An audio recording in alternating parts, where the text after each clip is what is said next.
Hotman Paris diminta bela HRS, pendukung lupa kafir, penulis Pok Desi. Di sana ada yang main-main. Kalau masih ada yang main-main, saya gigit sendiri lewat cara saya.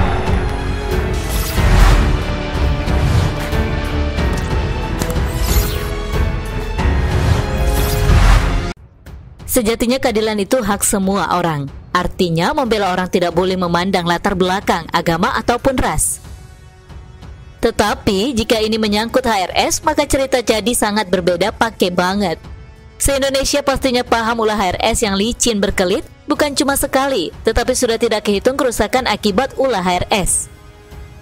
Jadi tanda tanya besar.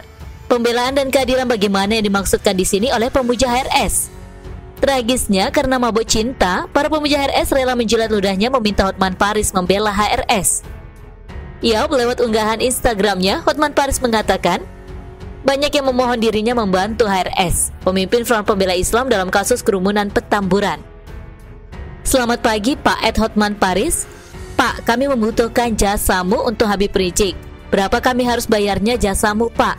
Please, I will do best for you Pak, Hotman Paris. Tulis salah satu netizen dengan akun @sarina_scut, dikutip dari detik.com. Nggak cuma satu, tapi menurut Hotman Paris ada ratusan permohonan sejenis ini. Lucunya masih menurut Hotman, kenapa harus dirinya? Tahu di luar sana banyak pengacara lebih hebat lainnya.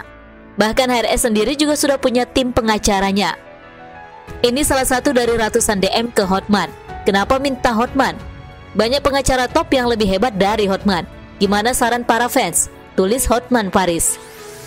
Menjilat ludah memang gak enak dan jorok banget kan? Tetapi namanya juga atas nama mabuk cinta, segalanya dilakukan. Teringat istilah maaf, tokai pun bisa terasa coklat kok kalau dimakan berdua sang pujaan. Kira-kira begitulah sadisnya istilah orang yang cintanya sudah sakau. Lain pemujanya, lain lagi suara netizen mengingatkan. Mungkin mereka pikir Hotman lupa dengan keyakinannya. Meski dalam hukum tidak membedakan keyakinan apapun, karena di mata hukum hanya ada dua, yaitu salah dan benar atas nama hukum, bukan atas nama agama, politik, ataupun variasi rasa lainnya. Jangan Bang Hotman kan gak seiman. Katanya yang penting seiman, ujar akun Ritote bintang dikutip dari detik.com. Kena batunya para pemuja HRS, mereka yang dulu alergi dengan yang tak seiman, hingga lincah banget mulutnya teriak kopar kafir kepada non-muslim. Ngegilainya kok sekarang minta tolongnya kepada si kafir. Hotman Paris memang bukan pemeluk agama Islam. Tetapi sekalipun begitu, ternyata Hotman Paris ini bergelar Gus Lora.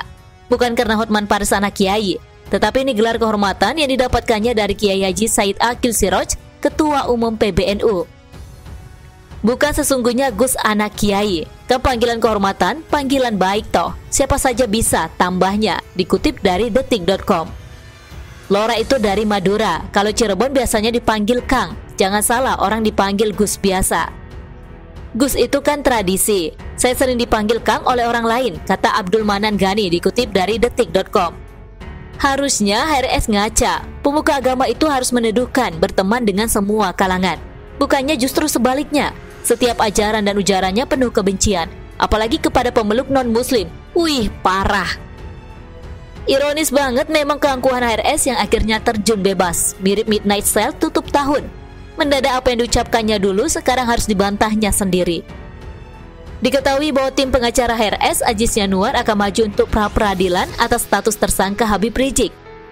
Rencana pra-peradilan Habib dari Senin, kata pengacara Habib Rizik Aziz Yanuar melalui pesan singkat Minggu tanggal 13 bulan 12 2020. Pengadilan Negeri Jakarta Selatan, ungkapnya.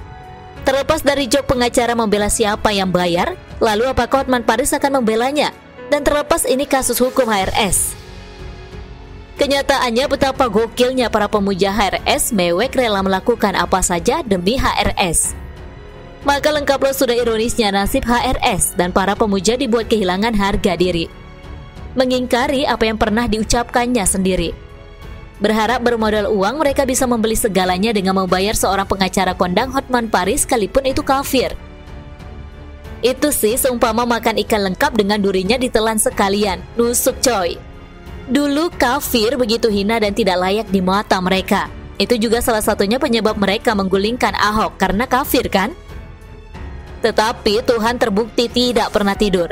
Dia membuka semua topeng yang menyesatkan selama ini. Tidak bermaksud menggurui, tetapi lihat keakraban seorang Hotman Paris dengan NU sehingga diberi gelar kehormatan Gus Lora.